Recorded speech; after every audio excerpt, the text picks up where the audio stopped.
Okay, on to domain names. Okay, so we know the adversary can simply bypass this control. And we know they can use things like DGAs or domain generated algorithms, right? We know they can create large number of domains and swap them out. And sure, there's the ability to detect, DGAs or domain generated algorithms, and mitigate that risk. Our focus is really on the element, right? So the indicator, so domain name. So for example, badperson.com, right? And that indicator, what we're going to do with that is use it either to detect. So maybe we're investigating a compromise and we're looking for residual on platforms, right? That low cards exchange principle. We're trying to find, any reference to that domain that could indicate that we were compromised. Ultimately, we'd like to detect that before we're compromised, or the attempt to connect to that domain, and ultimately prevent it, right? And so, it's all about these layers. So think about this, right? So the hash values are trivial, IP addresses are easy, domain names are simple, and as we climb that stack, we make it harder and harder. But you could have a hash, right, a file that has an IP address embedded in it, or a domain name. And so, to mark the hash potentially as bad, you might be marking it bad because it's making a call outbound, right? And that outbound call might be to that IP address or domain name. So all of this put together makes it continues to make it harder, because all you have to do is catch one of it. I just catch the IP address. Now I've marked the hash bad, and potentially a domain name that could be mapped to that IP address. So when we look at Cisco capabilities, detection, you can see fairly comprehensive, right? Endpoint AMP, Umbrella, Tetration, Firepower, email, web, threat grid, Stealthwatch, right? So detection capabilities fairly rounded out. Lots of opportunity there to help detect a domain name. Prevention, on the other hand, you can see that we've certainly shrunken out the list, right? And so now we've got 4 capabilities, right? We've got Umbrella, Firepower, email, and ultimately web, right? And so let's dig into these a little bit deeper. So Stealthwatch Cloud, it could be Stealthwatch Cloud, or Stealthwatch Enterprise, or Cognitive. Flow is what it ingests, right? It could be, again, Stealthwatch Cloud could be VPC logs, it could be NSG logs. On premise, it could be NetFlow, it could be other flow. We could generate flow. Obviously, there's a big tie into Cisco Talos, and so there's intelligence there, and so we can help determine malicious domains that we might identify. Proxy log data also can be ingested, and if you have the ability to ingest that, and again, this can be any proxy potentially, right, that feeds into it. It'll include domain names as well, right? But even go further and include that full URI data as well. Cognitive provides further enrichment of those domain names and URIs associated to a campaign. Intelligence gained here obviously can be used in preventative platforms. Interesting here, it's detection, right? Maybe not so interesting. The next one's a little bit more interesting. But we've seen that theme throughout, right? Stealthwatch is more detection capability. Now, Endpoint AMP provides insight into details around domains and URIs used by processes, right? File trajectory provides insight into the network profile, details multiple attributes, including domains and URLs. Device trajectory also captures domains, URLs accessed by a process. Now, the difference between file trajectory and device trajectory: file trajectory gives me a network profile, right? A view of the network. Device trajectory really hones in on the device itself. Mobile app trajectory captures domain and URLs accessed. So mobile network destinations provide a list of all domains accessed by a device, and you can organize this top level domain, or organized by top level domain. the goal here is to ensure that we've got that visibility, right? And so you can see Endpoint AMP has detection. So if for example a mobile app is communicating outbound, I might need that data forensically, right? And so I might not be able to prevent in this particular use case, but I definitely have a tremendous amount of visibility. You can also expand the entries to view additional details like URLs, ports, and connections. Endpoint and cloud-based IOC scans, orbital scans can also be leveraged to help detect domains that might be embedded in the systems or communicating outbound. Obviously, intelligence gained can be leveraged in other preventative platforms. Firepower threat defense, right? Now we're getting into next gen capabilities around firewalling and IPS, and so you build controls based on domains or URLs. You can consume domain and URL security intelligence through Cisco Talos. You can build custom lists. You can integrate with third party feeds, sticks, and taxi. It could be used both detection and prevention. Firepower threat defense also does that deep packet analysis for advanced custom detection and prevention capabilities. Intelligence gain here can be used in other preventative platforms. Email security has the ability to leverage sender domain reputation. You can build both message and content filterings based on the verdict of these domains. Okay. As mentioned earlier with IP addressing, right? You can create a host access table, so specific host domain name, partial host name, DNS list query response as well. Recipient access table for each public listener is used to accept and reject actions for recipient addresses, right? Recipient addresses include domains, as well as email addresses, group of email addresses, etc. External threat feeds can also be ingested using sticks and taxi to leverage domain watch lists.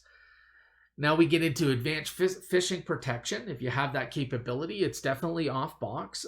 Can utilize domain name to detect lookalike domains or cousin domains that potentially lead to spoofing or phishing related attempts. And Cisco Domain Protection plays a very important role when discussing about reputation, right, of a domain name that is owned by the customer. Cisco Domain Protection helps customers analyze its domain by sending ecosystems and provides a guide on how to prevent its domain from being abused by spoof activities via, SPF, DCAM, DMARC, and BMII auth standards. So again, it's the goal here is to help you enable these capabilities to mitigate the risk, right, of your domain being potentially spoofed. Intelligence gain here can be used to feed into other preventative platforms. So for example, if you detect that spoofed a domain, right, someone trying to spoof that domain, you might want to use that domain to build controls within your defensive capabilities, right? Web and cognitive, so Cisco WSA can leverage web reputation services, which leverages multiple attributes to determine the reputation of a site, mitigating risks.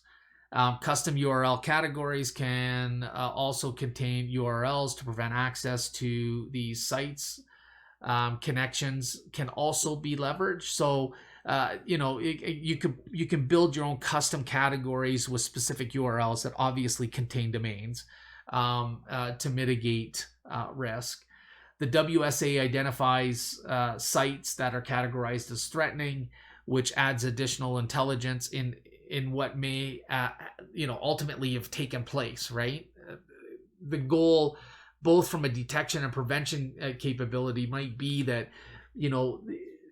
the insight into that domain or artifact or indicator is going to help enlighten you in regards to what might be taking place. Threat grid analysis report will provide additional insight to domains being contacted when a file is sandboxed. The other thing to capture here is many customers will add the umbrella capability to the WSA for additional DNS layer protections, right? So again, yeah, it's not we're talking about the web or WSA, right? In this scenario, but again, I'm trying to highlight, where some of the integration or additions that customers are leveraging to gain additional capabilities or increased effectiveness. Intelligence gained here can be fed into other preventative platforms like before. Umbrella, obviously, it's all about domains, right? That's the initial start of the platform. It's definitely evolved into, full proxy, cloud delivered firewall, etc. But it has both detection and prevention capabilities for domain names. Includes rich DNS security categories and the ability to build out custom detection lists for blocking domains and URLs. Umbrella investigate malicious hashes, leveraging Cisco Talos intelligence and threat grid sandboxing. And again, because it has the ability to investigate hashes or domain names, I'm going to probably modify that line there. At the end of the day, you have the ability to very quickly determine that hash might have elements in it that reach out to domains. So, for a perfect example of that might be when you sandbox a file in threat grid. You might see multiple SHAs associated with Google. And it's not because there's anything malicious at Google. It's just because the adversary uses it as a check to see if they can get outbound, right? They get internet access. And obviously, in most environments, Google is going to be allowed outbound. And so it's an easy check. It doesn't mean that there's anything wrong there. It just means that file hash makes a call outbound, and there's other behaviors within that hash that determines it's bad. Umbrella Investigate gives the most complete view and relationships and evolution of the internet domains, IPs, and files, helping domains, URLs, or helping to understand what domains and URLs are being accessed by the file in question, right? If it is the SHA that you're digging into, and if it's the domain you're digging into, then ultimately, you might see a relationship with the hash, right? A deeper pivot, if you wanted to really get into the nuts and bolts of that file that you might be analyzing, not only looking at domains but IP addressing and registry manipulation and file changes and stuff like that. When you pivot into threat grid, you're going to get that deeper analysis. So intelligence gained here would be used to feed into other preventative platforms. Threat grid has the ability, so now we're looking at detection for threat grid, has the ability to analyze files and calculate hashes to determine the behavior of and supporting artifacts associated with that hash. Now you can also analyze URLs, right? But this will also identify domains, URLs that are being seen when the file is executed within that environment, as mentioned before, right? Threat grid can also analyze URLs, which are executed in the sandbox. I mentioned that just a few seconds ago. And so, threat grid will have integration through an API into other Cisco security technologies like Umbrella, Firepower, Endpoint AMP, web security appliance. But also has the ability for an analyst to go in and detonate their own hash that they might be interested in uploading and executing in a sandbox environment. But they can also insert a URL, right? And obviously will launch the URL and look to see what happens once you're connected to it. Threat grid integration through APIs can provide preventative and retrospective capabilities with other security products. So it doesn't have a preventative capability per se. It definitely feeds intelligence into other platforms from Cisco that could take preventative action against that particular disposition. A comment here again, behavioral indicators are key traits and behaviors that have been identified as indicators of malicious activity. They include severity levels, HTTP traffic, DNS traffic, TCP/IP network sessions, processes, artifacts, registry activities, file activities, and more. Retired behavioral indicators are also included, and intelligence gained can be used to feed into other preventative platforms. Cisco Tetration with integration with AnyConnect network visibility module. So NVM provides IPFix data, and we can feed that information into something like Stealthwatch, or in this case, Tetration. It's going to provide insight into the consumer destination domains. So Cisco Tetration can leverage its open external API. Example there, SUSE, to pull in block domains and IPs and compare this to recent flow data. So it's not blocking, it's just referencing an external source of information where domains or IPs are blocked, and we're actually now comparing that to flow data that we've ingested. Intelligence gained here can be used to feed in other preventative platforms. So again, a nice combination of detection and prevention capabilities, but in domain names, we've reduced the number of prevention capabilities, right, to very specific technologies.